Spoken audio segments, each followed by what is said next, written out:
हर हर महादेव, जय भोलेनाथ। नमस्कार, मैं साधना पांडे मार्गदर्शन पे आपका स्वागत करती हूँ। दोस्तों, आज मैं बात करूंगी नवरात्रि के चौथे दिन देवी कुष्मांडा की पूजा होगी तो कौन सा मंत्र आपको जपना होगा, कौन सा भोग लगाना होगा, किस रंग के वस्त्र पहनकर आपको पूजा मंत्र इत्यादि आज जपना होगा। और सबसे बड़ी चीज़ दोस्तों, 3 ऐसे महा उपाय बताऊंगी जिसे आज के दिन मात्र पूरी नवरात्रि आप कर सके तो अच्छी बात है, नहीं कर सके तो मात्र आज के दिन करने से आप जो है मनोकामना पूर्ति के बहुत अधिक नज़दीक पहुंच जाएंगे। सर्व बाधा मुक्ति कराने वाला ये उपाय है, क्योंकि दोस्तों नवरात्रि में देवी कुष्मांडा जैसा कि नाम से ही आप जानते हैं, कुम्हड़े को यानी कि कुम्हड़े का जो फल होता है उसको संस्कृत में कुम्हड़े को कुष्मांड बोलते हैं। तो देवी को कुष्मांडा देवी के नाम से क्यों जाना गया है? दोस्तों, कहा गया है कि इस देवी का वास सूर्य मंडल के भीतर लोक में है। सूर्य लोक में रहने के कारण इनकी शक्ति क्षमता इन्हीं में के अंदर जो है निहित है। इनके शरीर की जो कांति है, तेज है, वह सूर्य के समान है। इनके ही तेज में 10 दिशाएं आलोकित हैं। ब्रह्मांड की सभी वस्तुएं सभी प्राणी इनके अधीन माने जाते हैं। तो देवी की शक्ति अदम्य है, साहस अदम्य है। बस जातक को अपने अंदर उस साहस को, उस अदम्य पराक्रम को भरने की आवश्यकता है। तो चलिए बात कर लेते हैं कि देवी कुष्मांडा की पूजा आप किस प्रकार करेंगे। तो देखिए, देवी कुष्मांडा का ध्यान आपको सर्वप्रथम जब आप पूजा करने जाएं सुबह सुबह तो देवी कुष्मांडा का ध्यान आपको रखना चाहिए। याद करना चाहिए कि देवी कुष्मांडा का स्वरूप कैसा है, जो कि आप अभी स्क्रीन पर देख रहे हैं।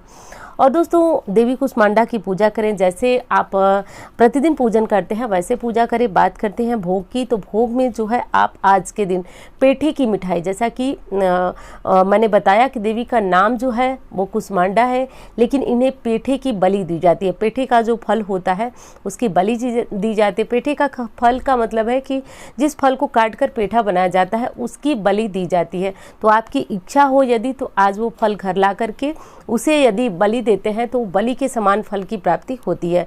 बाकी बलि की ऐसी कोई आवश्यकता नहीं है, लेकिन आपकी कोई मन्नत है, आप कुछ करना चाहते हैं माँ के लिए तो पेठे की बलि दे सकते हैं।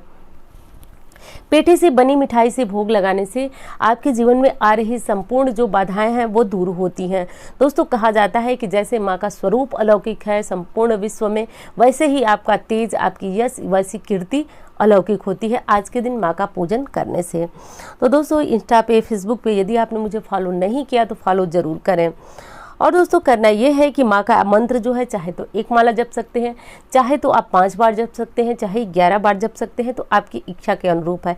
लेकिन सभी जो अलग अलग दिनों के अनुसार अलग अलग देवी के रूप आते हैं, उनके नाम के, उनके मंत्रों के जप 1 बार जरूर करना चाहिए आपको। इसके लिए सबसे उचित समय सुबह या शाम की पूजा में माना जाता है। तो कुष्मांडा देवी का मंत्र है ओम ऐं ह्रीं देव्यै नमः। तो ओम ऐं ह्रीं देव्यै नमः इसे भी कर सकते हैं, या फिर ओम ऐं ह्रीं देवी कुष्मांडाय नमः ये भी मंत्र जप सकते हैं। तो बस आप लोग कहते हैं कि दीदी बहुत छोटा सा मंत्र निकालिए, तो इसलिए मैंने बहुत छोटे से छोटे मंत्र को आपके सामने रखा है जिससे आपको जपने में कोई भी समस्या न हो पाए। दोस्तों, एक चीज़ का ध्यान और रखना चाहिए कि जैसे आप आरती कर रहे हैं या फिर पूजन कर रहे हैं तो उस समय आप ध्यान रखें कि आप माँ के स्वरूप को ध्यान रखना चाहिए। आरती गा रहे हैं तो आरती में सबसे ज़रूरी है भाव विभोर होकर आरती करना चाहिए। ऐसा लगे कि माँ हमारे सामने है और मैं उनकी आरती उतार रही हूँ या उतार रहा हूँ। तो ये चीज़ ध्यान रखना चाहिए। देवी कुष्मांडा की पूजा करते समय आपको मैंने बताया कि मंत्र कौन सा पढ़ना चाहिए, भोग क्या लगाना चाहिए दोस्तों। और पूजा विधि जैसे सामान्य हम पूजा करते हैं अपने घर के मंदिर में, सुबह सुबह जो है जैसे सूर्यदेव को अर्घ देते हैं, तुलसी माँ की पूजा करते हैं घर के मंदिर में। सर्वप्रथम जो हमने गणेश जी बैठाया है उनकी पूजन करते हैं, गौरी जी की पूजन करते हैं, कलश का पूजन करके फिर माँ का पूजन करते हैं। और यदि आपने कलश नहीं रखा, गौरी गणेश नहीं रखा, सामान्य की तरह पूजन करते हैं तो आप सामान्य जैसी पूजा करते हैं वैसे पूजा कर लें। उसके बाद आसन लगा लें, आसन लगा करके बैठ जाएं। आसन लगा कर बैठ करके आप जो यदि दुर्गा सप्तशती का पाठ करते हैं वो कर लें, दुर्गा चालीसा पढ़ते हैं वो पढ़ लें। उसके बाद यदि आप चाहें तो आप माँ के मंत्र को जप सकते हैं, जैसे कि मैं बहुत प्रभावशाली मंत्र आपको पहले ही बता चुकी हूँ, तो वो जप लें। उसके बाद माँ की आरती करें। तो ये बहुत साधारण सी विधि से भी आपकी इच्छा पूर्ण हो जाती है। तो अब बात कर लेते हैं उस महा उपाय की कि आपको कौन सा उपाय जो है आज के दिन करना है। दोस्तों ध्यान रखिएगा, 3 उपाय बताऊंगी और तीनों उपाय में से यदि आपने एक उपाय भी यदि विधि विधान से कर लिया तो निश्चित रूप से आपके काम को पूर्ण होने के लिए किसी भी तरह की सिफारिश की या किसी भी तरह की और किसी चीज़ की आवश्यकता नहीं होगी। निश्चित रूप से माँ पूर्ण करेंगी, क्योंकि नवरात्रि का काल चल रहा है, नवरात्रि का समय चल रहा है। ये शक्तियाँ अपने आप में ही बहुत ज़्यादा दिव्य होती हैं। और इस समय कौन सा उपाय करना है, तो देखिए आपको ये उपाय करना है कि आप घर में थोड़ा सा अग्नि प्रज्वलित कर लें। अग्नि यदि आपको लग रही है कि आपके घर में गाय की गोबर का उपला नहीं है, आपके घर में लकड़ियाँ नहीं हैं, तो आप कैसे करें, तो आप कपूर पे भी ये उपाय कर सकते हैं। करना ये है दोस्तों कि जब आपकी आरती हो जाए थोड़ा सा कपूर जला लें, उसके बाद 2 लौंग ले लें। ध्यान रखिएगा 2 लौंग ले लें। और लौंग की जब भी देव पूजा में प्रयोग होता है तो उसके जो फूल होते हैं वो बिल्कुल निकले टूटे नहीं होने चाहिए। ऐसे लौंग ले लें, एक बतासा ले लें। देखिए माँ की पूजा में और नवरात्रि पूजा में और लक्ष्मी पूजा में लौंग का और बतासे का बहुत अधिक महत्व होता है। तो इसको ले लें और लौंग जो है उस पर थोड़ा सा सिंदूर लगा लें। लौंग का जो फूल है वो थोड़ा थोड़ा सिंदूर लगा लें और उसे लगा करके आप जो है बतासे के ऊपर रख दें। और उसे जो अग्नि मैंने बताई, या तो फिर आरती के बाद भी आप ये उपाय कर सकते हैं, ओम देवी दुर्गाय नमः ऐसा बोलते हुए उसमें रख दें। और रखने के बाद आंखें बंद करके आप 2 मिनट तक माँ से प्रार्थना करें, अपने मन की बात कहें। दोस्तों अमोघ ये उपाय है, एक बार करने से ही मन की काम पूर्ण होने शुरू हो जाते हैं।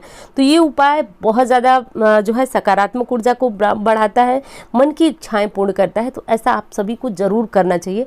यदि मन में कोई काम है, किसी प्रकार का रुकावट आ रही है, बाधा आ रही है, तो सर्व बाधा मुक्ति के लिए इस उपाय को कर सकते हैं और सर्व मनोकामना पूर्ति के लिए भी इस उपाय को कर सकते हैं।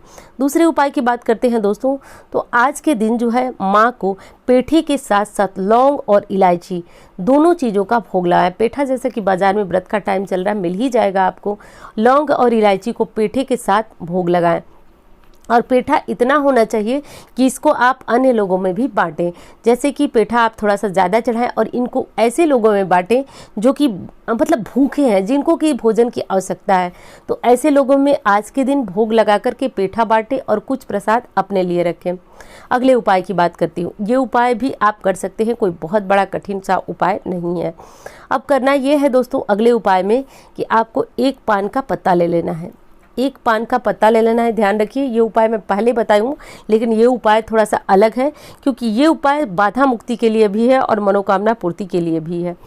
तो करना ये है दोस्तों कि आपको 1 पान का पत्ता ले लेना है और उस पर 2 गुलाब की पंखुड़ियाँ रखनी है। फूल भी रख सकते हैं तो रख दीजिए। और रखने के बाद इस पर दोस्तों 2 लौंग, 2 इलायची, ये जब आपकी पूजा हो जाए आरती से पहले आप इसे चढ़ा दें। चढ़ा करके और पूरे दिन वही मंदिर में पड़े रहने दें। उसके बाद शाम के समय इसे उठा करके जैसे आप फूल वगैरह का विसर्जन करते हैं वैसे इन्हें कर दें। ऐसा सिर्फ आज के दिन करें। यदि किसी काम में, किसी सरकारी काम में रुकावट आ रही होगी तो वो रुकावट अपने आप जो है वह समाप्त होने लगती है। नौकरी में, व्यवसाय में यदि कोई टोना टोटका हो गया जिसकी वजह से बाधा आ रही है तो वो दूर होती है। और यदि आपके मन में कोई ऐसा काम है जिसे आप सोच तो बहुत दिनों से रहे हैं लेकिन वो पूरा नहीं हो रहा, तो वो पूर्ण होने लगेगा। तो ये महा उपाय है दोस्तों और आप आज के दिन इसे अवश्य कर लीजिएगा। वीडियो कैसी लगी ये ज़रूर बताइएगा और यदि अच्छी लगी तो चैनल को सब्सक्राइब कर लीजिएगा। चैनल को सब्सक्राइब कर मार्गदर्शन परिवार का हिस्सा बनिए। तो उम्मीद करती हूँ जानकारी पसंद आएगी। धन्यवाद।